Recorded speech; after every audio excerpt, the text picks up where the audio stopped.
ศึกษาพระวินัยไปอย่าพึงเอาความรู้ที่เราเคยจดจำมาอวดกันค่อยๆเป็นค่อยๆไปตามพระวินัยซะก่อนมีหยังกะคุยกันเคารพกันตามพระวินัยแหละผู้เป็นพระพี่เลี้ยงรุ่นพี่ก็คือกันอย่าเย่อยิ่งว่าเจ้าของบวชก่อนนะบ่มีอีหยังที่มันมาทับถมยังกันดอกเสมอกันยังก็ดีเสมอกันเบิดนั่นแหละตายก็กันนั่นแหละทางที่ดีเฮาซอยกันประคองพระวินัยเพื่อประคองพระธรรมก็ค่ะฝึกหัดให้มันเข้าถึงธรรมเมื่อมันถึงธรรมรู้ธรรมเห็นธรรมรู้แจ้งตามความจริงในชีวิตเจ้าของสัตว์โลกพร้อมแต่จังคอยรับใส่ธรรมส่งต่อธรรมแล้วก็นำคำสอนนี่แหละออกแสดงเป็นการสงเคราะห์โลกแต่สิพูดถึงสูงสุดแห่งการท่านก็สูงสุดโดยนามธรรมก็คือการให้ธรรมเป็นท่านนั่นแหละแต่สิสูงสุดโดยวัตถุท่านก็เป็นธรณีสงฆ์การสร้างแผ่นดินสงฆ์ถ้าบ่มีแผ่นดินก็บ่มีหม่องอยู่นะเพราะอาจสามารถที่สร้างกุฏิวิหารต่างๆได้หรือพระเจดีย์ต่างๆได้นะพูดถึงว่าโดยนามธรรมโดยคำพูดก็คือธรรมทานโดยวัตถุทานก็คือการให้วิหารทานแต่ว่าอาจจะเป็นธรณีสงฆ์นั่นแหละแผ่นดินนั่นแหละแต่บ่มีแผ่นดินก็ไม่หม่องรองรับบุคคลศาสนาบุคคลก็คือภิกษุสงฆ์นักบวชเมื่อมีศาสนาบุคคลแล้วก็ต้องมีกุฏิวิหารอันเป็นที่รองรับความเป็นอยู่ของเฮาก็เฮ็ดไปควบคู่กันนั่นแหละความรู้ที่เฮาเคยได้ยินได้ฟังมาก็ดีอยู่แต่ว่าบ่อยากให้เอามาเว้าเพื่อสิอวดรู้กันนะก็อยากให้รู้แจ้งตามความจริงของตนเองเฮาเน้นรู้ด้วยตนเองแล้วก็วิชาต่างๆหรือความรู้ต่างๆที่แนะนำกันค่ะฝึกให้มันเป็นเบิดทุกอย่างโลดทั้งดีฝึกให้มันเป็นเบิดนั่นอย่าเพิ่งว่าอันนั้นดีอันนี้ดีมันบ่ดีจักอย่างดอกถึงว่าดีแล้วคือเฮาให้มันว่างเฮาเฮ็ดให้ถึงพิสูจน์ด้วยตนเองแล้วก็ว่างให้เบิดบ่มีเอาหยังมันบ่มีสิ่งใดที่เฮาสามารถนำไปได้ดอกมันก็ขึ้นไว้ให้แก่โลกทั้งเบิดนะแล้วก็ม่วนบวชใหม่ทองเอาค่ำแสดงอาบัติทองเอาค่ำพิจารณาอาหารยาซักษาโลกเครื่องห่มที่อยู่อาศัยมื้อนี้แหละพากันเบิ่งผ่ามันมีสื่อทางภาษาบาลีก็อธิษฐานไปตามภาษามันของนอกเหนือที่มันมีเสริมเข้ามาจังซี่ก็เป็นบริวารซะผ่าปิดฝีหรือพลาสเตอร์จังซี่เอิ้นว่าผ่าปิดฝีก็ได้ผ่าเช็ดปากมื้อนี้ผ่าเช็ดมือมื้อนี้ให้อธิษฐานเป็นของบริวารเอาแล้วก็ส่วนของละเล่นต่างๆเป็นของเสริมผู้เฮ็ดเป็นกับผ้ามูเฮ็ดเอาการใส่วิธีอธิษฐานเพื่อที่ทดสอบกำลังจิตของเจ้าของว่าวิธีวางจิตเป็นกลางเป็นแบบใดก็เลยเอิ้นว่าเฮ็ดกระดาษออกจากผ้าเมื่อกระดาษออกแล้วเบิ่งดูรู้ภพภูมิต่างๆดีแล้วจะค่อยๆฝึกไปในการเฮ็ดไฟแช็กก็ได้ปากกาก็ได้ท่อนไม้ก็ได้แล้วก็เฮ็ดของใหญ่ขึ้นเฮ็ดกระดาษออกจากผ้าเฮ็ดไม้ออกจากผ้าเฮ็ดก้อนหินเอาเข้าก็ได้ออกก็ได้ถ้ากันเล่นไปนั่นแหละเป็นเครื่องอยู่ล้วนแล้วแต่เป็นการทรงชาติเบิดล้วนแล้วแต่เป็นกุศลสังกัปปะเป็นวิธีรักษาจิตที่ให้มันเป็นกุศลคือบ่เบียดเบียนทำลายให้ผู้ใดผู้หนึ่งสิชีวิตทรัพย์สินทั้งคนละสัตว์แถมซ้ำเฮาสิได้วิชาความรู้หลายๆอย่างสิเกิดขึ้นเพื่อเอาไปนำใส่ในชีวิตจริงได้เด้นั่นแหละการคืบแขนการคืบเพื่อสิว่าง อธิษฐานจิตทดสอบกำลังจิตแห่งตนนี่เป็นพื้นฐานให้เล็กๆน้อยๆแต่ว่าถ้าผู้ใดฉลาดฝึกหัดดัดตนเองนำไปใส่นำไปต่อยอดด้วยตนเองก็สามารถเฮ็ดเป็นของที่ใหญ่ขึ้นได้ให้ถึงว่ากำหนดจิตหยุดวัตถุสิ่งของให้เคลื่อนที่ทำสิ่งของให้เคลื่อนที่หรือหยุดวัตถุสิ่งของเคลื่อนที่ลดสามารถเบรกได้เลยหยุดกึกได้เลยแต่ว่านี่หมายถึงว่าทุกคนไปฝึกจิตตะของเองเบื้องต้นเขาก็สิฝึกของเล่นเล็กๆน้อยๆให้นะเฮ็ดกระดาษแบบผ้าเฮ็ดปากกาเฮ็ดก้อนหินเอาเข้าแล้วเอาออกตัวสุดมันจริงๆนั่นน่ะที่แรกเขาเฮ็ดกระดาษออกจากผ้าเสียงพุ่มคือว่าเป็นของเล่นที่สิทดสอบบ่ให้ไปจริงจังหยังกับมันให้เฮ็ดเล่นเด้อบ่แม่นให้เฮ็ดจริงจังเฮ็ดเล่นๆดอกก็ตามบ่ก็ตามนั่นนี่ก็ตามบ่ต้องไปสงสัยขอให้เฮ็ดไปเรื่อยๆเฮ็ดไปเฮ็ดมาสามารถทะลุตัวเองออกจากที่แรกก็เอาตัวเองเอาผ้าจีวรเฮามันบางๆเดี๋ยวพวกรุ่นพี่ก็แนะนำให้เอาเสร็จตัวเองฝึกตัวเองพลิกไปพลิกมาอยู่ในผ้าถ้าตัวเองสามารถออกจากผ้าได้แล้วก็ล่องสบายๆไปเลยเฮ็ดตัวเองทะลุออกจากห้องมั่งต่อมาก็ฝึกตนเองผ่านกกไม้ผ่านภูเขาได้นั่นแหละเฮ็ดไปเรื่อยๆแปลงสั้นส่วนวิธีคือผ้าตัวสุดยอดมันสามารถหยุดสุขสรรพสิ่งได้คือบอกหม่องมันสุดที่แรกเฮาก็คืบลงเบิ่งสะกอนเฮ็ดไปตามที่เขาสอนนั่นแหละสอนอภิญญาให้เบื้องต้นเด้อให้หมู่นั่นแหละส่วนความสิคล่องและชำนาญสิยิ่งขึ้นไปนั่นก็คือขึ้นอยู่กับตัวเองเอาไปฝึกเองเอาไปเล่นเองต่อยอดเอาเองนะเป็นสั้นส่วนอาการปิติต่างๆอันเกิดจากกำลังฌาน1 2ก็สามารถปรับใส่ในการปรับธาตุบางใดมันพิการมันป่วยมันไข้มันบ่สมดุลจังซี่ก็เอาอาการปิติต่างๆดึงออกมาใส่คนลุกคนพองสิยอมเก่าใส่กับอีหยังใส่กับโรคใดแบบใดอาการโยกภารณาปิติโยกสั่นทรายไปนั่นเฮาสิกำหนดเพื่อให้มันเกิดปรับธาตุหรือรักษาโรคแบบใดก็ว่าไปนั่นแหละขึ้นอยู่กับผู้นั้นสิไปต่อยอดเอาเองปิติมันต่างหาอย่างถ้าอย่างดีปิติอย่างหนึ่งคืออุโบงค่าปิติทำกายให้ลอยขึ้นนี่ถ้าผู้ใดรู้สึกว่าตัวเองสามารถทำกายให้ลอยขึ้นได้ก็เอาไปฝึกต่อยอดเอาเองมันสามารถไปโดยร่างกายจริงๆขึ้นอยู่กับเฮาฝึกมันก็ลอยขึ้นเป็นอุโบงค่าปิติอันบนกายลอยขึ้นได้สามารถกำหนดไปโน่นไปนี่ได้ซ่าหรือเร็วขึ้นอยู่กับจิตเจ้าของเองซ่าหรือเร็วขึ้นอยู่กับการฝึกหัดเจ้าของเองนี่บอกไว้จังซี่แล้วก็แล้วแต่สิไปฝึกเอาเพิ่นก็ได้แค่บอกนึงเด้เพิ่นก็ฝึกเบื้องต้นให้กระดาษดอกปากกาออกหรือหักเป็นท่อนไม้หรือขวดน้ำแล้วก็ค่อยเฮ็ดของที่ใหญ่ขึ้นง่ายขึ้นออกได้เฮ็ดเล่นไปเรื่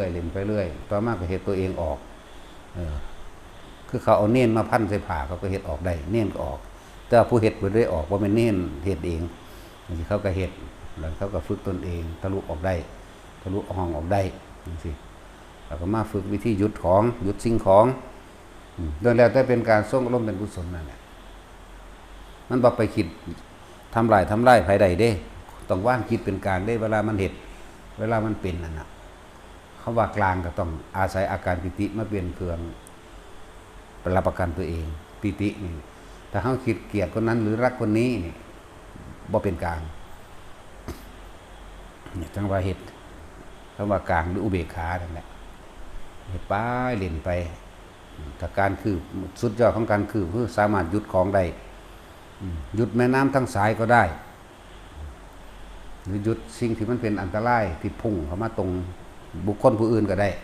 เขาเห็นรถอยู่แล้ววึดเข้ามาเขาอยู่ซ่อนกันปุ๊บเขาแค่นึกไปปุ๊บมันสิหยุดกึกทันทีเลยก็ได้อันนี้บอกถึงว่าผู้ฝึกเด้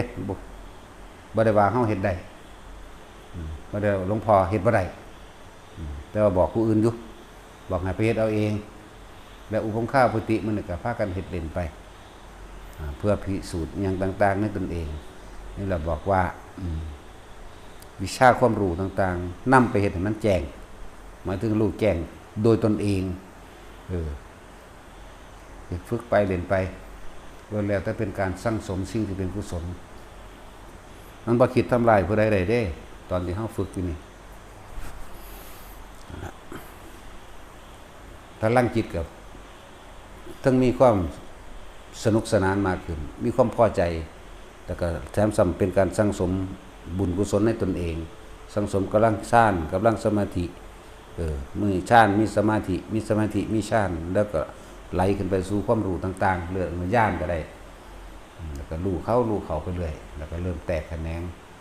ออกไปในทางที่ปฏิสัมภิทาอย่างก็ว่าไปความรู้ยิ่งพิเศษขึ้นไปอีกเรื่อยๆสั่งสมสิ่งเหล่านี้ขึ้นไปเรื่อยถึงเวลามันเป็นมันนั่งเป็นดอกแต่ว่าเขามีของเด่นหลากหลายเอาแค่3 คะแนนก็เอาละแต่นอกนั้นก็ไปต่อยอดกันเอาเองเด้อพวกบทไม่เฮาบ่ได้ของแวะเฮาบ่ได้เกี่ยวกับครอบครัวเฮาบ่ได้เกี่ยวกับการทำมาหากินแล้วอ่านหนังสือก็เป็นการฝึกหัดปฏิบัติธรรมอ่านหนังสือก็เป็นการทรงฌานที่1วิตกมาถึงการอ่านอยู่ในคำภาษาวิจารณ์หมายถึงประคองไว้อย่าคิดออกนอกเรื่องนอกเล่าเอาเฉพาะเรื่องเล่าต่างๆเฮาอ่านหนังสือปิติมันเกิดได้ส่วนมากอ่านหนังสือธรรมะนี่เวลามันสิจุกอกตื่นตันเขาน้ำตาไหลโลดดอกฟังธรรมก็สามารถทั้งธรรมก็เป็นการฝึกฌานฝึกสมาธิปฏิบัติธรรมอ่านการท่องบนทรงจำการแสดงธรรมนี่ได้ทั้งนั้นอะไรเหตุแห่งการบรรลุธรรมมันก็ต้องมีตั้งเยอะตั้งแยะการเข้าถึงธรรมหรือการรู้แจ้งในธรรมในความจริงของเองในรูปในนามตัวของเองหรือสิเป็นธรรมนอกคือเรื่องของโลกกันสิเรื่องของชีวิตสัตว์คนเกิดคนตายผู้นี้เกิดจากนี้ตายแล้วสิไปไสจังมันก็สามารถได้ดูได้ผู้นั้นมีความเป็นมาเกิดจากไสมาจังมาเป็นคนจากคนแล้วสิไปไสก็รู้ได้แต่ให้รู้เพียงนิดๆหน่อยๆก็ทิ่มบ่ให้เอามาถือเอา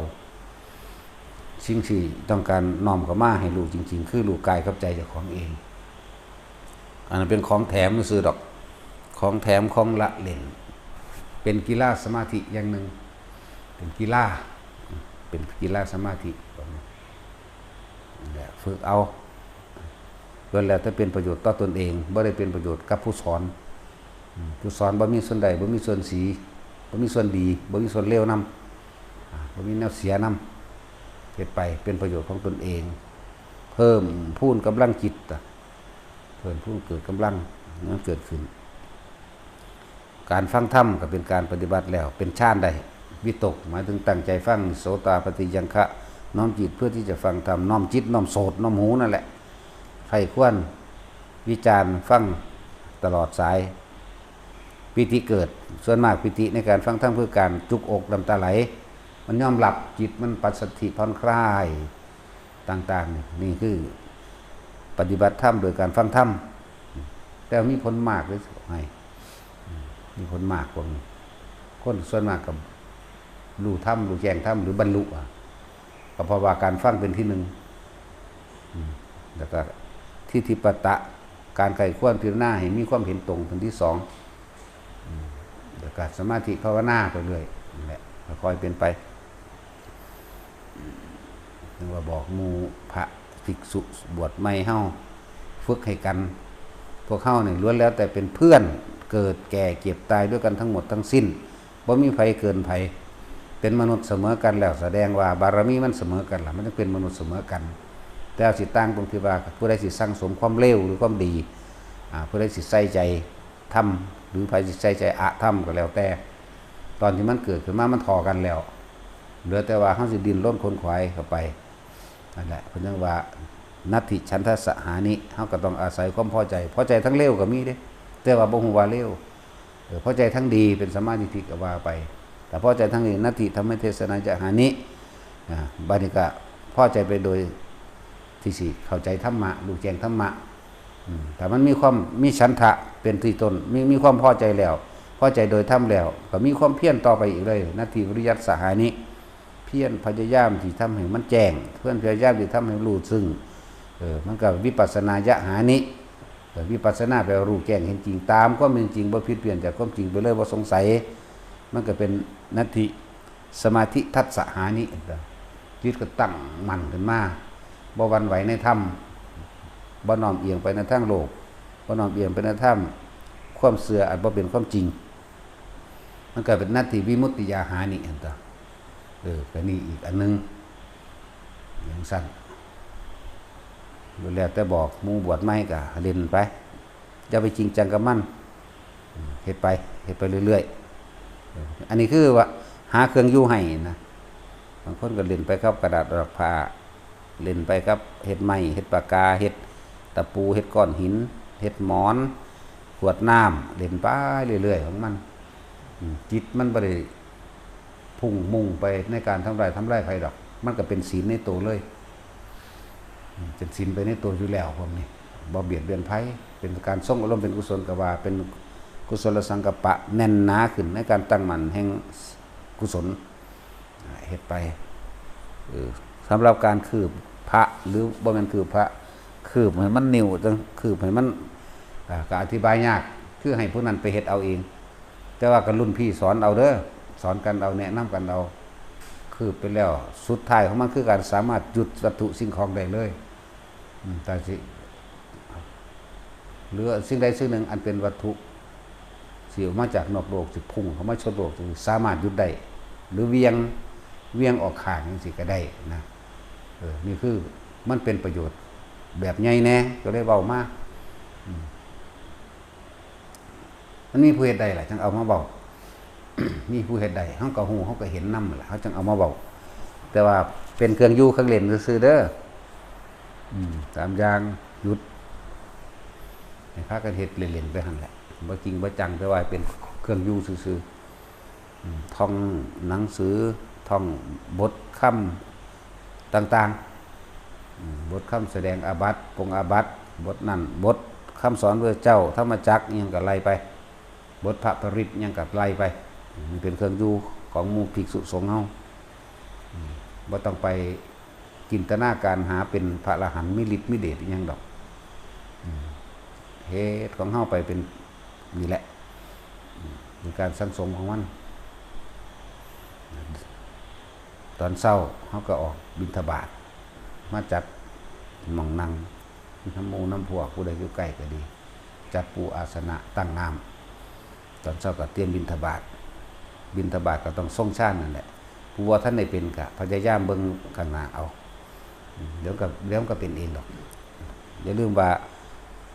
ส่วนมากมันเป็นก้อนบวชเบิดนั่นแหละแนวมื้อนี้พวกกันเข้ามาอยู่นานๆแล้วนะผู้อยู่นานๆเขาก็ฝึกให้กันอยู่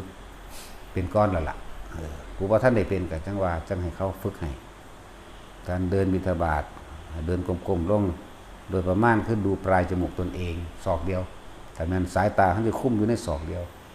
ถ้าเข้าไปในเมืองเวลาสิข้ามถนนก็จะเงยแม้ครั้งนึงก็จะเงยเบิ่งพุ่นเบิ่งซ้ายเบิ่งขวาจังข้ามไปในการทรงฌาน1-2 1-2ไปเรื่อยผู้ว่าท่านได้เป็นผู้เป็นแล้วก็2-3 2-3ไปเรื่อยล้วนแล้วแต่เป็นการควบคุมความคิดเจ้าของบ่ให้ไปปรุงแต่งแสวงหาความอยากได้อยากดีอยากมีอยากเป็นกับไผเด่นนั่นแหละวิธีการหยุดภพหยุดชาติภพหมายถึงอารมณ์ความรู้สึกเฮานี่แหละบอกภาษาง่ายๆเด้อเวลาเฮามีความโมโหโกรธเกลียดหวังทำลายผู้อื่นให้เสียชีวิตทรัพย์สินทั้งคนและสัตว์เวลานั้นเฮากำลังคิดนึกปรุงแต่งอารมณ์เฮาสิเกิดบ่พอใจแม่นบ่เวลานั้นน่ะภพมันเกิดแต่ว่าเป็นนิรยคติภพเด้มีนรกมีเปรตมีสัตว์เดรัจฉานเป็นต้นเนี่ยอยู่นี่ละวนไปวนมาอยู่นี่แหละนี่แหละคำว่าภพคืออารมณ์เฮาเองบ่พอใจเรื่องนี้บัดทางภพดีมีบ่มีพอใจในความที่สิให้ทานพอใจในการท่องบนสาธยายทำคำสอนพอใจในการสวดบทพระปริตนี่เดี๋ยวถ้ามันตายตอนนั้นอารมณ์ตอนนั้นก็ไปสวรรค์พอใจในการสิจับภาพพระหรือจดจำภาพพระพุทธเจ้ามั่งหรือจำภาพพระสงฆ์องค์ที่เฮามีความเคารพนับถือมั่งหลวงปู่มันหลวงตาบัวไปจังสิจำนึกไปก็มีความพอใจไปนั่นตัวนี้ก็เป็นภพตายแล้วมันทางไปภพที่ดีไปภพเป็นสุคติ มีสวรรค์พรหมโลกเป็นต้นบางทีนะใดทั้งนั้นแต่ว่าแนววิธีให้แต่ละองค์สำหรับการบิณฑบาตมาแล้วก็มาว่างบาตรนั่นนี่เรียบร้อยก็รอตาเวลาทัศนนั่นแหละคุยกันก็ต้องสนทนาธรรมตามการเวลาของมันเราเรื่องธรรมะเอาเว้าอันใดบ่ฮู้ก็ถามผู้ฮู้ผู้บ่ฮู้ก็ต้องตอบตามความเป็นจริงว่าบ่ฮู้จะตัวจะคาดคะเนอยู่ดนเดาพอบ่เอาเดาบ่ให้เอาการคาดคะเนประมาณจังซี่บ่ให้เอาแต่ว่าบ่รู้คือบ่รู้ถ้าว่ารู้ก็บอกตามความจริงหรือว่าแนะนำให้เฮ็ดเป็นโลดนะบ่ให้เอาประมาณพวกนี้เอาเป๊ะๆเลยเอาจริงเลยบ่ให้รู้สึกว่าหยุดบ่ให้ว่าผมบ่รู้โลดบ่รู้คือบ่รู้โลดนะลักษณะนั้นเวลาคุยธรรมะกันมันจากตีละครั้งก็ขึ้นมาเตรียมตัวขึ้นมาเวลาเฮานั่งอาสนะในการเลื่อนถาดอาหารบ่ให้คุยกันให้ทรงฌานให้ดูลมหายใจของเองให้เกิดอาการปิติขึ้นให้ได้แล้วก็คอยเลื่อนถาดไปบ่ต้องเบากันนั่นแหละการฝึกตนเองเว้ยหลังจากสันแล้วล้างบาตรด่างนั้นนี่แล้วเขาทั้งจงกรมเจ้าของเองฝึกหัดไปผู้เขาเจ้าชินแล้วเขาเจ้าอันผู้เริ่มต้นใหม่ก็อย่าพึ่งไปว่าเอ้าผู้นั้นคือบ่เดินจงกรมผู้นี้คือบ่เห็นนั่นบ่เห็นนี่เขาเจ้าบ่เข้าใจแล้วว่าคำว่าสมาธินี่อยู่ในทุกอริยาบทได้ทั้งนั้นทำงานกุฏิเฮ็ดห้องน้ำฉาบปูนตอกตะปูเปิ้งเขาเจ้าก็เฮ็ดได้แล้วนะนั่นแหละคือบ่ท่านได้ให้ว่ากันส่วนอันผู้บ่ท่านได้ชินชำนาญฝึกให้ตัวเองชำนาญซะก่อนหลังจากล้างบาตรเรียบร้อยเก็บบาตรเรียบร้อยแล้วก็พากันเข้าทางจงกรมจนกว่าสิถึง6 โมงเมื่อถึง6 โมงแล้วก็บ่าย 3ต้องลุกนะถ้าเฮาบ่ท่านได้ชินนั่นนี่ก็ตั้งนาฬิกาปลุกเอาขึ้นนอน6 โมงนี่ให้ขึ้น6 เที่ยงนั่นแหละขึ้นนอนบ่าย 3ลุกมากวาดตาดกวาดบริเวณกุฏิเจ้าของเองกวาดบริเวณกุฏิเจ้าของเองแต่มองมีหม่องกว้างอันเป็นทั้งศาลาก็มาถ้าเบิ่งแล้วก็เฮ็ดรอบๆทั้งของก่อนหลังจากนั้นก็รอเวลาทำบัตรเย็น5 โมงครึ่ง5 โมงครึ่งทำบัตรเย็นส่วนเฮามาปัดกวาดตาแล้วก็กลับไปฝึกกับของเหมือนเดิมตัวละรอเวลาอาบน้ำสงน้ำก็ว่าไป5 โมงครึ่งก็พากันมาทำบัตรแล้วลงไปจังซี่ก็ฝึกนั่นฝึกนี่ให้กันนำตัววันหลังจากทำบัตรแล้วเฮาลงไปพระเฮาคุยกันคุยเรื่องธรรมะนี่แหละหรือฝึกกระดาษออกจากผ้ามั่งฝึกคือมือตัวเองมั่งวิธีอธิษฐานจิตเพื่อให้เกิดสิ่งใดสิ่งหนึ่งให้มันหยุดได้จังซี่ข้ามบ่ได้จังซี่อธิบายกันเอาเองแล้วก็หลายๆอย่างฝึกสอนกันไปแล้วก็หลังจากนั้นก็คือมาฟังธรรมแบบนี้ถึงเวลานี่ก็คือมานั่งฟังอยู่แบบนี้อดเอาบ่แม่นว่าเฮานั่งคิดอยู่หั่นเด้หูยยามใดสิเศร้ายามใดสิเลิกมันเป็นการฝึกสมาธิในตัวเองอยู่แล้วเพื่อให้จิตมันตั้งมั่นบ่ได้อย่างนึงมันก็ได้อย่างนึงเฮานั่งอดเอาอยู่หั่นแหละบ่เข้าใจก็สร้างก็ได้ความเพียรได้ความพยายามได้ความอดทนในการสิดัดแปลงร่างกายเจ้าของเองมันปวดแอวมันเก็บขาก็พลิกไปซะก่อนพลิกไปพลิกมาอยู่หั่นแหละแล้วก็เป็นการนั่งดูลมหายใจตัวเองด้วยมีแต่แนวดีๆทั้งนั้นแหละดีนี่คือบ่ไปฆ่าไผหรอกความคิดนี่ไม่ไปทำร้ายเบียดเบียนให้ผู้ใดผู้หนึ่งเสียชีวิตหรือทรัพย์สินเลิ่นบอกว่ามันบ่ไปฆ่าไผดอกยิ่งเฮาอยู่กับลมหายใจได้กับอุณาโลมได้หรืออุณาโลมไปเลยความรู้สึกในกายจุดใดจุดหนึ่งไปเลยก็เป็นฌาน2เป็น3ไปโลดนี่สบายมากอันพวกนี้พวกที่มีเครื่องอยู่แล้วพวกนักภาวนามีเครื่องอยู่แล้วเขาบ่เดือดร้อนวุ่นวายกับไผดอกนี่แหละคือจังเวลานี้เฮามาฟังธรรมแล้วหลังจากฟังแล้วลงไปบ่ให้มาคุยกันอยู่ในโรงล้างบาตรบ่ให้คุยกันเฝ้าไปกุฏิของไผของมันเพราะว่าม่วนนี่เขาเจ้าก็สินั่งต่ออยู่ม่วนนี่แหละคฤหัสถ์ ทั้งหลายนี่แหละเขาเจ้านั่งต่ออยู่เฉพาะคนที่สิมาปิดไม้หรือเก็บของปิดไฟมื้อนี้แหละนั่นแหละแล้วนอกนั้นไปไสไปทางจงกรมก็ได้ไปทำสมาธิไปนั่งก็ได้ไปยืนก็ได้ยืนเดินนั่งนอนอันนั้นก็ได้ที่เป็นการฝึกสมาธิเองตนเองนั่นแหละจนกว่าจะฮอด6 ทุ่มฮอด6 ทุ่มแล้วขึ้นนอนขึ้นนอนตี 3ให้ลุกล้างหน้าแล้วเรียบร้อยก่อนพากันเดินจงกรมต่อหรือสิอ่านหนังสือหรือสิอันใดอันหนึ่งก็เฮ็ดไปแต่ว่าขอให้อยู่ในหมวดแห่งการภาวนาสิโดยสิทำสมาธิโดยการเดินสมาธิโดยการนั่งสิสมาธิโดยการอ่านจังสิได้ทั้งนั้นตี4ตี5หรือแต่ส่วนมากเขาจะก็มาตี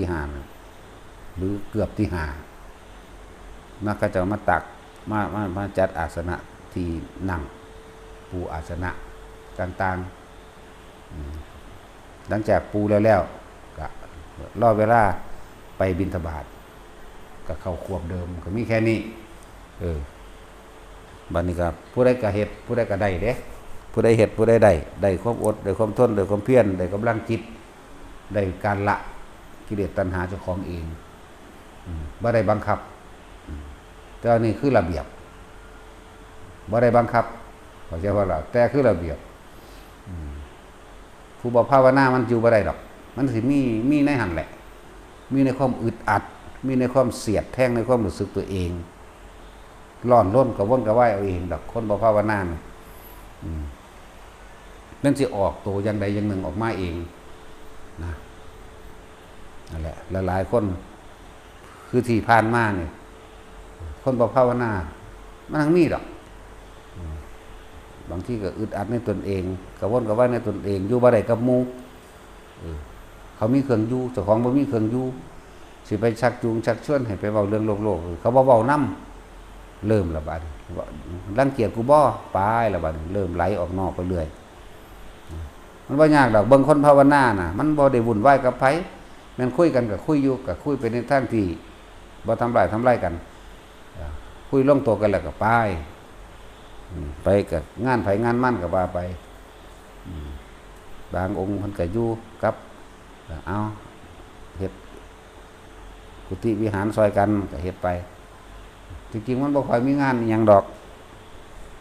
ขึ้นอยู่กับตัวเองแต่ว่าหลวงพ่อเน้น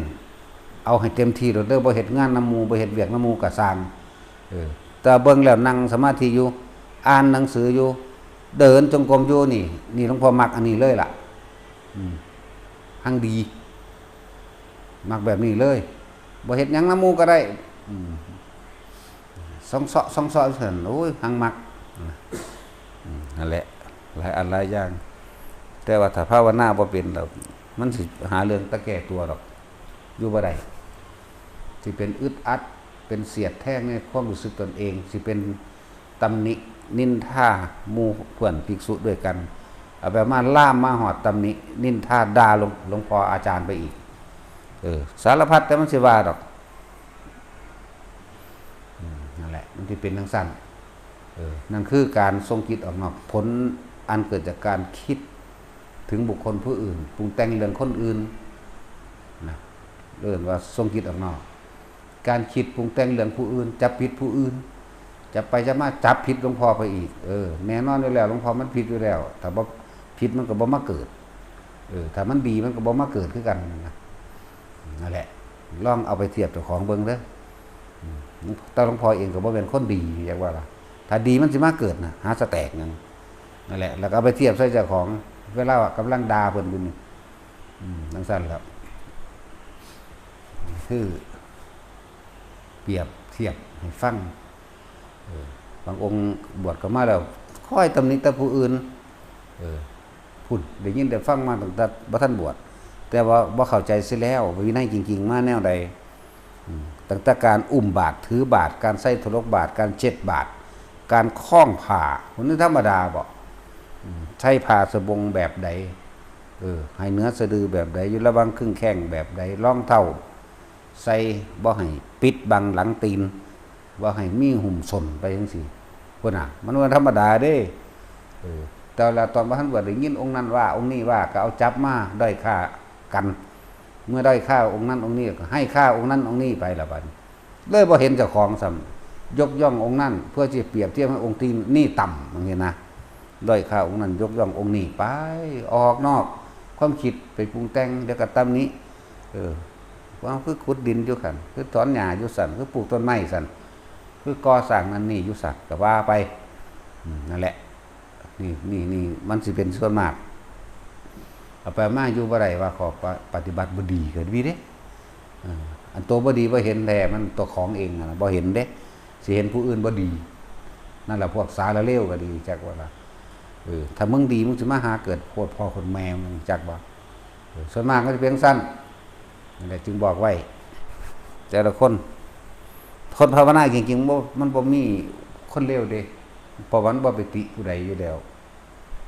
มันก็อยู่ของมันเองอยู่กับลมหายใจอยู่กับความรู้สึกในกายเวทนาจิตรวมแล้วเป็นจิตหนึ่งรู้ความรู้สึกในตนเองมันบ่ไปยุ่งกับไผมีการพูดคุยกับพูดคุยอาแล้วก็ไปทิ่มเร็วพวกนี้คนภาวนาจริงๆสิทิ่มบ่มักนำเรื่องนั้นนี่มาคิดเด้แล้วไปนะจังซั่นแล้วแน่คือว่าสิบ่นอนหลับหรือบ่คานี่ซั่นละพอมัน ด่าพอมันนั่นแหละนั่นมันกำลังเข้าฌานบ่นั่นปลุกมันนำบ่ดูนั่นก็ดีคือกันประดับคอร์ดเก่งกับพวกนี้ก็แล้วกันนะเขาบวชได้เนาะพวกบวชบ่ได้ยังมาคุย เดี๋ยวต้องคุยไว้ก่อนเนาะ เก่งก็ตัดสินก็แล้วกันนะเก่งก็อิตากีไลไซมอนอีกปลาครับ พอเขาบวชได้เขาฉันทีเดียวกินทีเดียวได้เขานอนเฝ้าวัดเฝ้าว่าเฝ้าไปเป็นสาธารณกุศลไปคนผู้อื่นได้แต่ความเฝ้าตั้งเฮือนนั่นแหละแต่สินกับเฝ้าฮิปโป เนาะแต่สินยันฮิปโปเสียนั่นคือเขาปลา ยังส่วนตัวนั่นแหละอันนี้พูดถึงว่าพวกบ่บวชจะมาหาด้อยค่าเขาเจ้าเด้เบิ่งเจ้าของโลดตัวเองเฝ้าสมบัติเจ้าของเองบ่อาจสามารถสินำไปแจกสู่สาธารณชนได้ตัวภิกษุสงฆ์สามเณรแม่นแนวใดก็สร้างเขาสามารถรักษาของเป็นสาธารณะได้แม้นเขาสิบ่บรรลุหยังก็สร้างเลวเขาก็รับกรรมเขาเองดอกจะไปแย่งเอาความเลวของเขามาเป็นของเด้ส่วนมากมักตินอนน้ำลูกน้ำเมียอยู่นั่นน่ะหาหลักของคนอยู่นั่นน่ะอันนั้นอันนี้หลายอันมักติแต่ว่าบ่เคยเบิ่งเจ้าของเองไปตำหนิผู้อื่นนั่นแล้วเฝ้าก็เฮือนเจ้าของเดี๋ยวเฮือนเจ้าของให้ผู้อื่นไปอยู่นำได้บ่ล่ะแต่วัดเขาให้อยู่นำได้เด้เนาะเนี่ยเต็มอยู่นี่แหละคือพวกเฮามาอยู่จังซี่ล่ะแต่ว่าแน่เอาคนอื่นไปอยู่เฮือนเจ้าของหลายๆจังซี่ได้บ่ล่ะเนาะนั่นแหละให้สำนึกสำเนียกอย่ามาหาดูถูกหมู่เขาเจ้าเสียสละตัวเองสืบต่อธรรมรับใช้ธรรมเด้ถ้าบ่มีหมู่พระสงฆ์เอาสิเอาธรรมะตัวใดมาสอนบ่มีนั่นแหละอย่าเย่อหยิ่งไผก็เลยภาษาสำนั่นสาหากินซ้ำตายบอกเตือนไว้พวกนั้นเฮ็ดอิหยังล่ะพวกมหาด้อยค่าหรือให้ค่าเมื่อมีการให้ค่าองค์หนึ่งถูกใจองค์หนึ่งก็ต้องได้ค่าอีกองค์หนึ่งทั้งสองเนี่ยแบกรับทั้งสองเป็นทั้งสั้น อย่างหนึ่งพวกว่างคิดเป็นกลางบ่เป็นนะเคารพครูบาอาจารย์องค์หนึ่งเกลียดอีกองค์หนึ่งคิดว่ามันสิปล่อยว่างเลยปล่อยบ่ได้เด้นั่นนะเมื่อเคารพองค์นี้แล้วก็เกลียดอีกองค์หนึ่งด้อยค่าอีกองค์หนึ่งแปลงสั้นส่วนมากก็คือไปทั้งอบายแต่เข้าใจว่าตัวเองปฏิบัติธรรมตัวเองกำลังดาวอีกองค์หนึ่งเพื่อสิยกอีกองค์หนึ่งแล้วบ่ฮู้จักเจ้าของซั่นเจ้าของเมาเจ้าของหลงได้นั่นจังซั่นจึงเป็นอันมากเยอะแล้วก็ไปหาทำงานหาเงินมาเลี้ยงครอบครัวคือเก่านั่นแหละจังซั่นตัวเพราะเขาพวกนี้เขาพยายามสละกิเลสของเขาเองเนี่ยเขาเก่งกว่าพวกบ่บวชกันแล้วกันนะเนาะแม่นเบิดนี่แหละถ้าเก่งก็บวชทันตัวเนาะตาสิน แต่ตัดสินแล้วยังบ่เก่งตัวเน้นหน่อยมื้อนี้โอ้ยมันเป็นธรรมดาเด้การบวชไหมพระวินัยมันยิบคืออย่างนี้เด้พระวินัยมันแบบติงบ่ได้มันได้จะเอาเข้าคักๆว่านั่นแหละเพิ่นจังมีการแสดงอาบัติมีการปรงอาบัติมีการยอมรับความผิดบอกบริสุทธิ์กับตนเองว่าตัวเองทำผิดแบบนี้ครับจงตักเตือนผมด้วยในการครั้งต่อไปผมจะไม่กระทำอีกนี่ก็ว่าไปคำแปลมันนั่นแหละแต่ก็มีความแก้ได้อยู่ดอกแต่ว่าหังบ่แม่นให้ตั้งใจเฮ็ดตั้งแต่สันข้าวสันอาหารนี่ให้เฮ็ดเป็นค่ำๆอีกเด้เนื้อติดกระดูกหรือเนื้อแข็งมีเอ็นดึงเลยคือปกติพวกเฮากินตอนเฮาบ่ทันได้บวชขาไก่นี่ดึงเลยสีกเลยมันบ่สดน้ำก็โกกากเลยมันบ่พักก็ม่วนเข้าไปเลยได้สบายมักม่วงก็แหนข้าวโพดก็แหนเลยแทะเลยแหนเล่มเลยกาดตาดเลยพักบุ้งก็ม่วนเข้ามักทั่วก็ยักเข้าได้เลยเห็นบ่ล่ะแต่มาบวชแล้วบ่เป็นซั่นเด้ต้องสำรวมระวังในการพิจารณาสันอาหารเด้มักทั่วก็หักเป็นค่ำประมาณ2ข้อมือเท่านั้น2องคุริมาน2องคุรีหมายถึง2ข้อมืออย่าให้ยาวเกินนั้นจังซี่การห่มผ้าก็จะให้ไต่สะดือลงมาให้เนื้อสะดือขึ้นมา1องคุรีเป็นอย่างต่ำหมายถึงข้อมือแหละคุรีแปลว่าข้อมือแหละชายที่มันตกลงมากอะอยู่ในวางครึ่งแข้งพอดีงามแล้วยังให้เลื่อยขึ้นมาหาหัวเข่าบ่งามไม่เหมาะไม่สมเวลาไปหันมานี่ก็ให้ปิดไหลเข้าในบ้านแต่เข้าในบ้านก็ต้องอาศัยห่มผ้าจีวรคลุมปริมณฑลห่มคลุมเวลาเฮาอยู่ในวัดในว่าอารามของเฮาเองก็ต้องมีผ้าพื้นที่3เหมือนกันคือผ้าอาบน้ำฝนหรือผ้าบริวารเฮานี่แหละเฮาปกคลุมไหลไปเวลาเสร็จผงเสร็จปากหรือปูนังมั่งก็แล้วแต่อะไรทั้งนั้นเนี่ยมันบ่ธรรมดาพวกกันบ่ทันได้รู้บางที่พระพี่เลี้ยงเพิ่นก็บอกไปหลายอย่างก็ดอกเสริมขึ้นมาเป็นเนื้อนี่บ่ให้ใช้ปากฉีกจักว่าให้เฮ็ดออกเป็นชิ้นๆเฮ็ดตอนน้อยๆคำเล็กๆจังสั้นแล้วก็เป็นเนื้อติดกระดูกแค่ออกซะก่อนพวกนี้ผลไม้ให้เฮ็ดเป็นค่ำๆอย่างเช่นข้าวโพดก็บ่ได้ให้แทะให้แหนบ่ให้แหนบ้านเฮาเอิ้นว่าบ่ให้แหนถ้ามันเป็นฟักที่เขาบ่ฝานเฮาต้องเลาะออกจักว่าล่ะเลาะออกทีละในนั่นแหละแกะออกแล้วจังค่อยใช้มือกรอบเอาแบบนั้นเป็นมะม่วงถ้าเขาบ่ปาดบ่ฝานให้เอาซ่อนตักเอาจังซี่ให้เป็นชิ้นๆหมักทั่วก็อย่างว่าผักที่มันเป็นเครือยาวๆแล้วก็ก้อนที่นั้นเขาก็สิกัปปิอยู่แล้วหมายถึงว่าทำเป็นสิ่งที่สมควรถูกต้องกัปปิยังพันเตเฮาก็กัปปิยังกะโรหิเขาก็สิว่ากัปปิยังพันเตเองอันนี้สมควรแล้วนะเหมาะแล้วควรแล้วที่จะนำมากินมาฉันมาดื่มได้ก็ถามกันพูดทุกท่านหนาวดอกเขาสิถามกันเองดอกส่วนอันพวกนี้กินหมักม่วงจังซี่บ่ให้แทนบ่ให้แทะข้าวโพดหมักเงาะมื้อนี้แกะออกมาแล้วก็ค่อยฉีกเอาในมันออกนะหมักแตงโมก็บ่ให้กัดเด้ตะกี้เฮากัดเกือบๆๆแล้วนั่นบ่ล่ะอันนี้หักออกมาเป็นชิ้นน้อยๆพอดียัดกับปากได้หมักแตงโมหมักม่วงหมักเงาะมื้อนี้เหมือนกันลิ้นจี้มื้อนี้แหละเฮ็ดออกเอาในมันออกแล้วถ้ามันใหญ่เกินไปยัดกับปากตาดูนบ่ได้ต้องฉีกขึ้นครึ่งนึงค่อยๆกินไปจังซั่นแหละเพื่อความสำรวมระวังให้รู้สึกโตจุดหมายคือรู้สึกโตพร้อมผ้าเวลาเฮาห่มนี่อย่าให้มันตกเด้อผ้าลูกบวบเฮานี่ถ้ามันตกปุ๊บให้เข้ามารู้สึกตัวเองแล้วก็พันขึ้นไหมพับไหมเน็บไว้ไหมเนี่ยง่ายๆนึงดอกเน็บไว้ถ้ามันตกแต่เซะลงไปอีกแปลว่ารสชาติอาหารนั่นน่ะคุ้มหัวเฮาแล้วเฮากำลังเมากับความหิวกำลังเมากับรสชาติอาหารกำลังหวานกำลังแซ่บกับปิ้งไก่แล้วจังว่ากับปิ้งไก่กับลาบปลาแล้วอาหารให้ว่าอาหารความจริงบ่ได้ให้ว่าลาบหมูบ่ให้ว่าลาบเป็ดบ่ให้ว่าปิ้งไก่เด้ถามผู้ไว้อยู่เขากับทางผู้ไว้น่ะได้ยังครับมีหยังแน่เด้อนี่ลาบหมูก็มีเป็นว่าปิ้งปลาดุกพร้อมลาบปลาดุกนำว่าซั่น ซุปน้ำใหม่น้ำจะบอกครับว่าซั่น อาหารเพิ่นให้ว่าอาหาร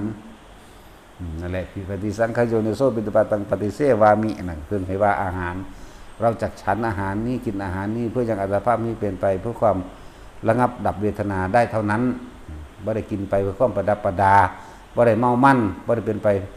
เพื่อส่งเสริมเพื่อให้จิตเกิดมีกำลังอย่างใดอย่างหนึ่งเพื่อส่งเสริมแห่งราคะนี่ความหมายมันก็เลยต้องมีแบบนั้นแหละใส่ผ้าก็เหมือนกันยุกุติก็เหมือนกันนะเขียนยาก็เหมือนกันยารักษาโรคยาแก้ปวดนั่นแหละเหมือนกันชื่อเอาเด้อ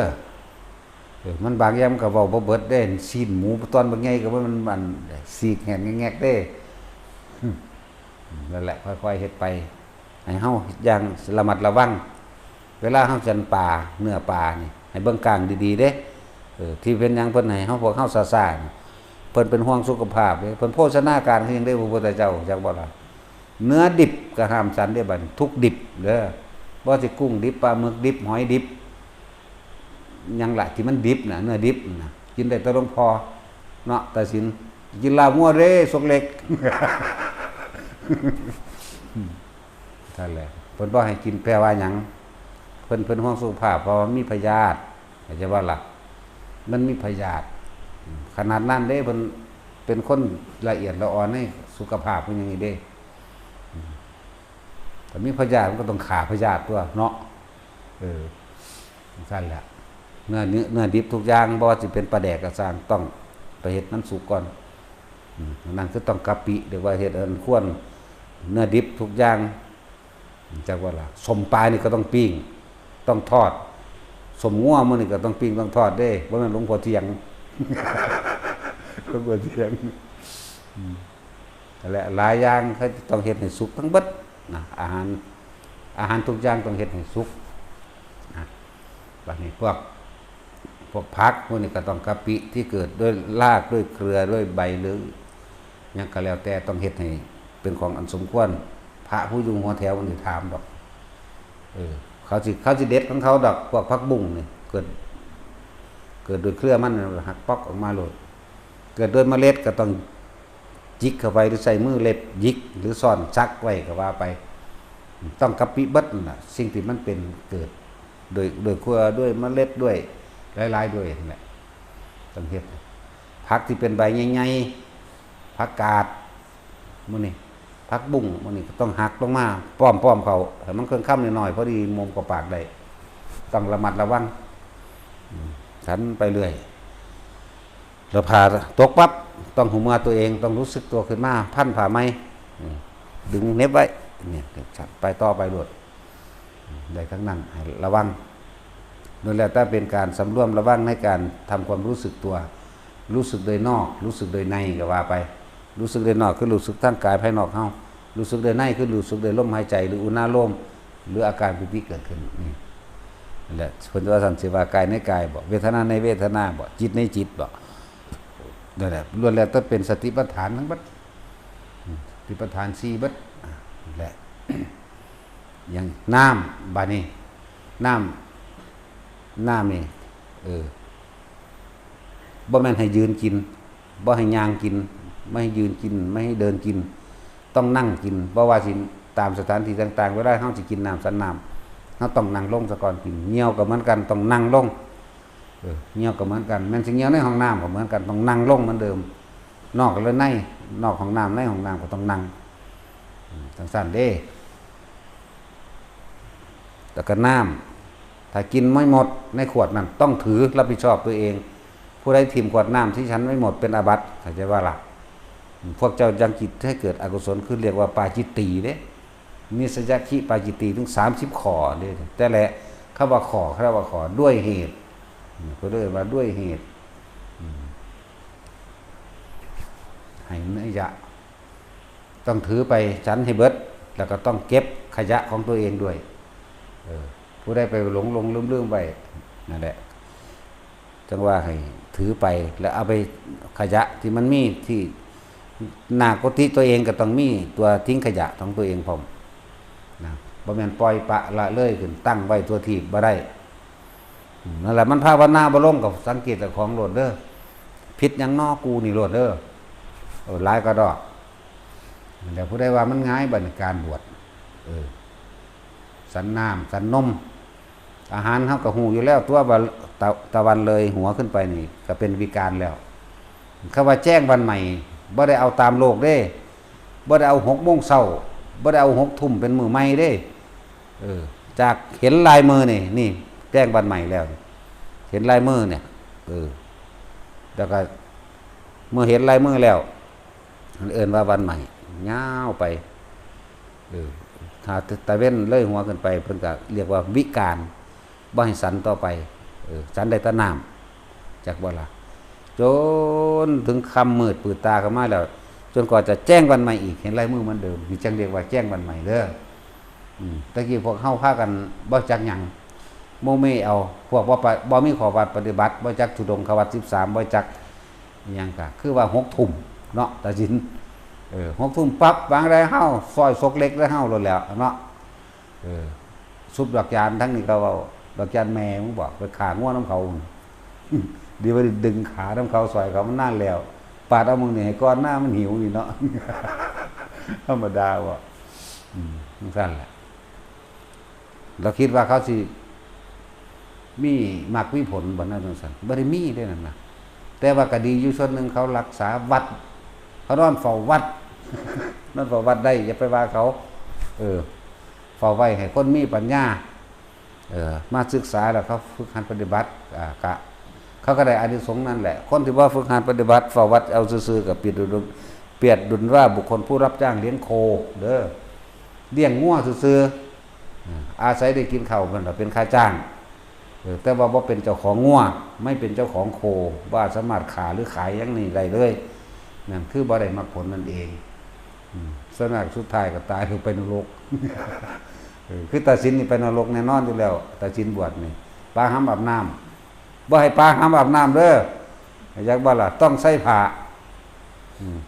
เข้าพรรษาให้อธิษฐานวันที่เข้าเลยนี่อธิษฐานวันที่เข้าพรรษาให้อธิษฐานเป็นผ้าอาบน้ำฝนเข้าใจบ่ล่ะมันมีคำอธิษฐานในหันแหละไปอ่านเบิ่งเอาหลังจากออกพรรษาให้ปัจจุทรามิเอาออกแล้วอธิษฐานเป็นผ้าบริวารหมายถึงผ้าอาบน้ำฝนเด้อขนาดนั้นเด้มันบ่ธรรมดาเด้พวกเจ้าใส่ผ้าหยังก็ตามต้องทำจุดหมาย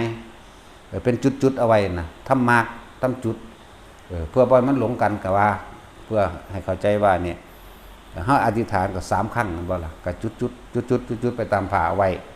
ตามชายของผ้าแล้วทำให้เสียสีนั่นเองเฮ็ดให้เสียสีเพื่อสิใส่นั่นเองทั้งเบิดก็ว่าผ้าบางสุกุลนั่นแหละเฮ็ดให้มันเสียสีซะก่อนที่สิใส่นะบ่ได้ให้ใส่ฟุ่มเฟือยเด้ผ้าก็ดีให้ใส่ได้ตามมีบ่แม่นโอ้ผ้านี่ดีเว้ยเปลี่ยนแล้วเปลี่ยนอีกเปลี่ยนแล้วเปลี่ยนอีกคือแก่งผ้าดำนั้นยอมแล้วยอมอีกแม่มึงว่าอาทิตย์ละ 4-5,000 ซื้อสีย้อมผ้านี่หัวหน้านี่ปูซีนี่เตเสะอยู่ดีเห็นบ่นี่หัวหน้าแก๊งผ้าดำประคำใหญ่โอ้บ่งามบ่สูเอาไม้พากันยอมเบิ่งถึกด่าซ้ำนั่นแหละมันมีหลายอย่างอันนี้เว้าเรื่องข้อวัดปฏิบัติของผู้ครูนักบวชเฮาก็ยึดในตุดงควัด13ข้อไว้อย่างน้อยเฮาก็บิณฑบาตทุกมื้อมั่งฉันในอาสนะเดียวมั่งฉันอยู่ในบาตรมั่งหรือเมื่อวางมือจากบาตรแล้วบ่สันอีกจังซี่นี่ก็เป็นทุดงแล้วจากบ่ล่ะเป็นทุดงแล้วทุดงมันแปลว่าเครื่องละกิเลสเครื่องข่มหรือเครื่องฆ่ากิเลสเด้ทุดงบ่แม่นยางไปน้ำปลาได้สิบอกให้หลายคนก็ว่ายางไปน้ำปลาทุดงพระทุดงโลดเด้อันนั้นจาริกไปตามชายป่าถ้ำเงื้อมผามาจาริกเรื่องสั้นคำว่าทุดงคือการทำข้อวัดปฏิบัติฆ่ากิเลสเจ้าของเองนั่นว่าทุดงสั้นเกี่ยวกับสันอาหารกับพ่อเข้าใจอาหารดิบเพิ่นใบสันเด้ช้างม้าบอกว่าช้าง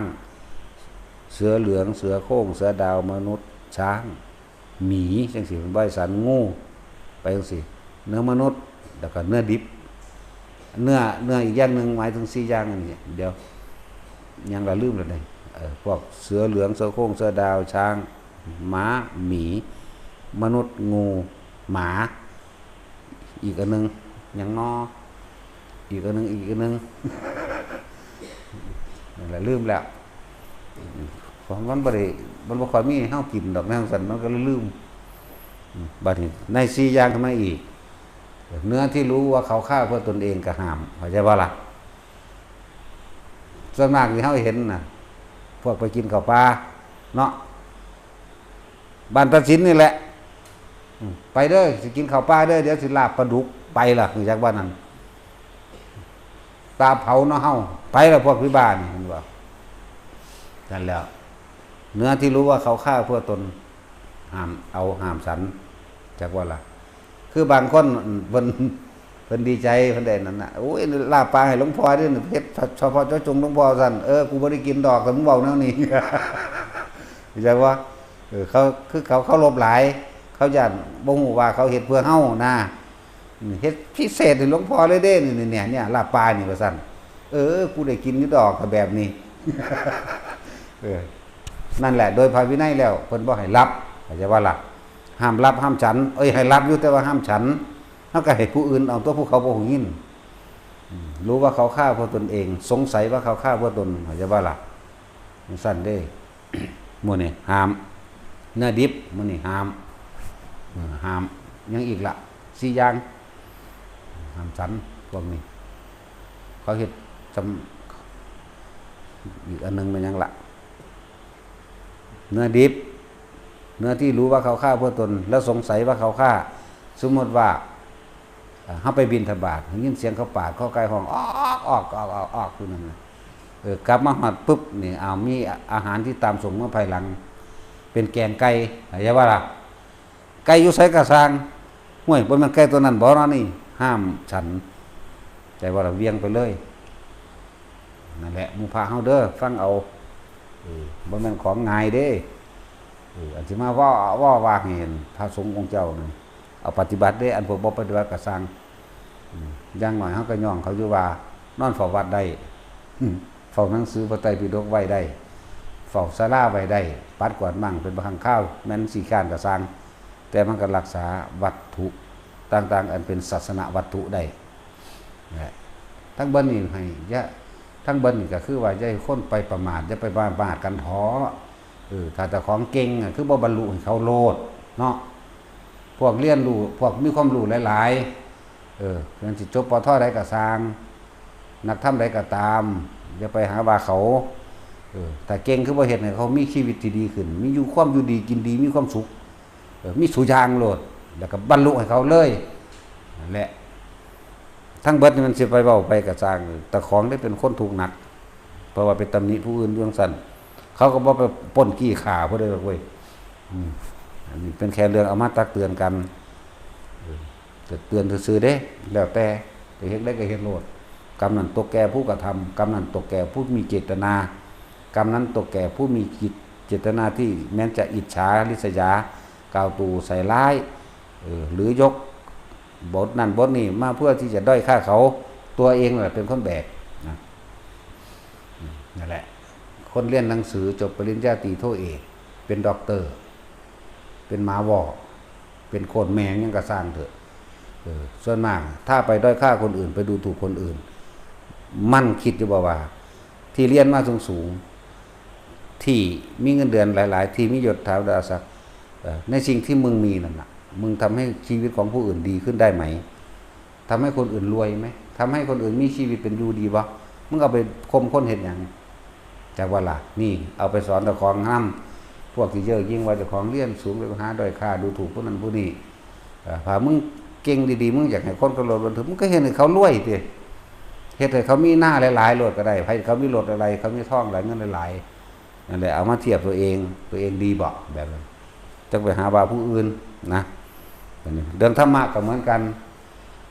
ที่ค่อยจับผิดอบัตินั้นอบิดนี่นะที่ตัวเองบ่ได้บวชพระเท่านั้นถึงจะปรับกันได้ว่าคือจักสิ่งที่เป็นฐานะและอาฐานะฐานะในของเจ้าเป็นเพศเดียวกันหมายถึงภิกษุภาวะเหมือนกัน แต่ของไม่ใช่เพศทางสมณะไม่อาจสามารถที่จะพูดได้บ่แม่นยกขอนั้นยกขอนี้มามีแต่ผู้เก่งๆคนที่สืบทอดศาสนาโดยตรงคือภิกษุนักบวชเท่านั้นถ้าบ่มีภิกษุนักบวชสืบเอาไว้ได้เนี่ยมันสิบ่มีได้คำว่าธรรมะคำว่าพระพุทธเจ้านี่ก็สิบ่มีคำว่ามรรคผลนิพพานบ่มีเลยนั่นแล้วนี่คือให้เอาไปสำรวจแต่ของเองเด้หรือสิได้หลายก็เก่ากับสร้างแมงดอกว่าเขาบอกให้ฟังเฮ็ดบ่เฮ็ดก็สร้างอย่างสั้นพวกที่ว่าผิดตรงนั้นผิดตรงนี้จะคล้องกับไปหาด่าคนทั้งอื่นหรือไปหาเงินหาทองแย่งอาชีพซึ่งกันและกันอยู่นะนี่คือให้เอาเขามาสำรวจสำรวจระบ้างตนเองเด้ถ้ามึงเก่งมึงคือบ่บรรลุเขาโลดเนาะคนเรียนทางโลกว่าเก่งมียศมึงก็บ่เฮ็ดให้เขารวยโลดให้เขาอยู่ดีกินดีพอมึงเรียนสูงจบสูงเป็นมาวอด็อกเตอร์นั่นแหละมาวอมียศถาบรรดาศักดิ์นั่นนี่คือบ่เฮ็ดให้เขาสุขสบายเนี่ยนั่นแหละภาษาอาชีพแค่หากินเฉพาะเจ้าของเองอย่ามาหาว่าผู้อื่นนะบัดนี้คนเรียนทางธรรมก็เหมือนกันเอาไปสอนเจ้าของนั่นเอาไปเฮ็ดว่าเจ้าของเฮ็ดเป็นได้หรือยังยังอยากรวยอยู่ยังแย่งชิงอาชีพและการงานผู้อื่นจะว่าซ้ำมื้อนั้นนะหลายคนนั่นแหละอันนี้คือเตือนทั้งคนทั้งพระนั่นแหละบางอย่างก็อาจจะว่าเบิ่นมาหลายเด้พระวินัยโดยนั้นมันเป็นแสนๆได้แต่สิเว้าโดยปรมัตถ์น่ะอันนี้เว้าโดยบัญญัติเบื้องต้น150อนุบัญญัติมาเป็น227โดยอเนกปริยายเป็นแสนๆแต่ว่าเว้าพ่อเข้าใจง่ายมี 3,520 ข้อ 3,500 ธรรมดาบ่พวกเจ้าว่าง่ายอยู่บ่บัดนี้อันพวกมันด่าพระว่าแว่ๆเขาเมาเหล้าซื่อๆก็บ่พอสิไปฆ่าเขาตายปานนั้นนะและหลายอย่างก็คือว่าล่ะเขาบ่ได้ใส่ใจจดจ่ออยู่คือเฮามันคุกขี้ตีโม่งมกมุ่นอยู่ในไว้ในนี่คุกขี้ตีโม่งอยู่ในการฝึกหัดปฏิบัติของตนเองนี่เฮาบ่ออกไปหาว่าไผเลยใช่บ่ล่ะเฮาวนอยู่ในหนังสือพระไตรปิฎกนี่ฉบับตะกี้มันมีมาใหม่ของสธรรมภักดีเฮาก็อ่าน9เที่ยว10เที่ยวของยังล่ะอันเล่มสีแดงนั่นน่ะบ่แม่นแดงสธรรมภักดีมันแดงอยู่แล้ว9เที่ยว10เที่ยวตะกี้มีแบบนั้นของอ่านอย่างละ4เที่ยว5เที่ยวทั้งที่มันซ้ำๆกันแต่ว่าก็อ่านนี่เข้าคุกกี้จะมาถอดเอาวิสุทธิมรรคสัตว์วิสุทธิมรรคอยู่เท่าเดี๋ยวนี้อริยวินัยศึกษาเฉพาะสิภาษาคนอีหยังมันสิมาคุกกี้หยังปานนั้นเนาะนั่นแหละมันจะเอาหยังมาหูจักซ้ำเพิ่นนั่นล่ะเตือนไว้การกล่าวตู่ใส่ร้ายนี่หรือหวังทำลายให้ผู้อื่นเสียหายนี่นั่นแหละคือการทำร้ายตัวเองอย่างคาดไม่ถึงอารมณ์ตอนนั้นกำลังโมโหอย่างแรงเลยโอ้ยเนี่ยคือจังเขาเว้าอยากได้พอดีก็มาบวชเอาเองหาว่าเขานั่นนี่อีกก็แม่นความเพิ่นตัวเนาะอยากเป็นคนดีก็เป็นคนดีเอาเองตัวจะไปคุ้มคนอื่นดีมันยังสารเลวในตนเองบ่รู้อันนั้นแหละเน้นหมู่ภิกษุนักบวชเฮานำหลายๆอย่างเบิ่งกันเอาดูแลกันเองดูแลกันนะพระถ้าบ่เสียสละแล้วไผเสียสละบ่มีผู้ใดเสียสละคือพระก็แล้วกันนะพระแปลว่าผู้เสียสละนะแปลว่าจังซั่นเด้บ่แม่นห่มผ้าเหลืองซื่อๆเด้บ่แม่นโกนหัวห่มผ้าเหลืองซื่อๆเด้หลายคนคือเข้าใจว่าพระเป็นอนาถาเนาะพวกภิกษุนักบวชเขามาจากด่าเขาจากว่าเขาจังได๋ก็สิคือจะจากด่าจากว่าจังได๋ปานพวกเด็กอนาถาปานอันเขาเป็นลูกบ่มีพ่อมีแม่เนาะมันตั้งจากหัวอยู่เด้เวลาเขามาด่าเขาบอกบ่มีหัวนอนปลายตีนซั่นปานว่าเขาทุกข์ยากมีแต่คนรวยๆได้มาบวชจักว่าล่ะว่าเจ้าของเองเอาเหาะอยู่จังแม่นยังหาอยู่ให้กินก็บ่กุมปากกุมท้องกับลูกกับเมียกับผัวแล้วคือประสบการณ์ที่เขาว่าให้เฮานั่นแหละโอ้โหกูจบไสกูสิไปอ้างมึงเฮ็ดหยังนั่นแหละนี่คือย้อนขึ้นเบิ่งเจ้าของสำหรับผู้หาว่าให้เฮ็ดคือเป็นคนคุกหรือเป็นคนเขาเก็บมาจากน้ำทางนี่แหมบางพวกมันว่านะ เป็นคือจังโล่งคือจังให้เป็นหมูให้เป็นอย่างที่เขาต้องจัดสรรแบบนี้ทำไมไม่ทำอย่างนั้นอย่างนี้นะโอ้แปลกประหลาดสั้นๆก็มีเด้คือเขาสิจัดอาหารใส่ให้กินในห้างเลยอยู่ไหมเกิดจากหัวเนาะนั่นแล้วหลายอย่างก็ดอกนี่เตือนคนพร้อมเราฟังเอาด้วยว่านี่ภายวินัยกฎหมายโลกเปิดโรงฆ่าสัตว์ถูกกฎหมายแม่นบ่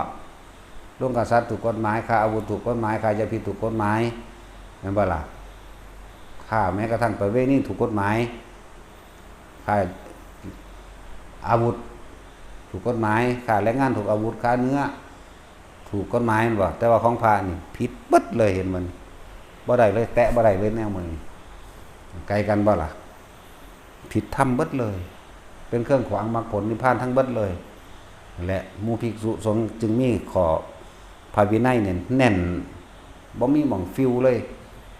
ส่วนกฎหมายน่ะมันสิเอากฎหมายอีหยังมาควบคุมพระได้บัดนี้มาล่ะอ่านเบิ่งดีๆ227ข้อหลักเงาข้อมูลหลักแก้วของคำว่าศีลน่ะคือศีล5นั่นแหละบัดนี้ร่วมเข้าไปสู่หัวใจของมันผู้ใดละได้จริงๆแล้วสิบ่มีความรู้สึกในการที่จะอยากทำร้ายเบียดเบียนให้ทั้งมนุษย์และอมนุษย์หรือสัตว์ทั้งหลายเนี่ยเสียชีวิตและทรัพย์สินเลยเด้เนี่ยตัวศีลคือตัวนี้อันนั้นเป็นข้อเปรียบเทียบศีลมาจากคำว่าหินศิลาแปลว่าหินแต่สิเว้าประวัติคำว่าศีลมันก็ยาวไปอีกมันสั้นล่ะ พระจึงเป็นของที่นักแน่นเสียสละในการฆ่าในการลักในการประพฤติผิดตามใจคือการประพฤติผิดในกรรมเองเสียสละในการที่จะโกหกให้ผู้อื่นผู้ใดผู้หนึ่งเสียชีวิตและทรัพย์สินเสียสละในการดื่มสุราและเมรัยเด้นี่ลากแก้วของมันอยู่นี้คนมันเฮ็ดเต็มผิดเบิดนั่นแหละในหั่นน่ะแหละเตือนทั้งคนเตือนทั้งพระเฮาบ่แม่นแท้เขาเป็นไปบิณฑบาตแต่ว่าเขาขอทานแม่นได้สิบอกให้เด้อพระพุทธเจ้าเป็นกษัตริย์จักบ่ล่ะเพิ่นลดตนเองลงไปเพื่อที่จะให้บุคคลผู้นั้นรู้ว่าตัวเองน่ะได้มีหม่องทำบุญได้มีหม่องทำทานเพื่อที่จะยกจิตตัวเองให้สูงขึ้นไม่ใช่ขอทานกันแล้วกันนะเพิ่นเว้าทำตนซื่อเด้ภิกษุแปลว่าผู้ขอมั่งแปลว่าผู้เห็นภัยในวัฏฏะมั่งเพิ่นเว้าเพื่อทำตนซื่อเด้กษัตริย์ได้ออกบวชนั่นแม่นบ่ล่ะเฮาก็บ่แม่นว่าเฮาบ่ได้มีทรัพย์สมบัติอีหยังบ่แม่นว่าเฮาเรียนจบต่ำๆคือกันแหละเขาคือออกได้นะจังซั่นบ่แม่นว่าบ่มีอาชีพนะคือเขาว่าและนำย้อนขึ้นมาหาตัวเองพวกสำหรับพวกที่ตำหนินั่นนี่มึงดีซำใดมึงก็บ่เฮ็ดให้เขารวยเนาะนั่นล่ะจังซั่นล่ะเอาสัมปทาน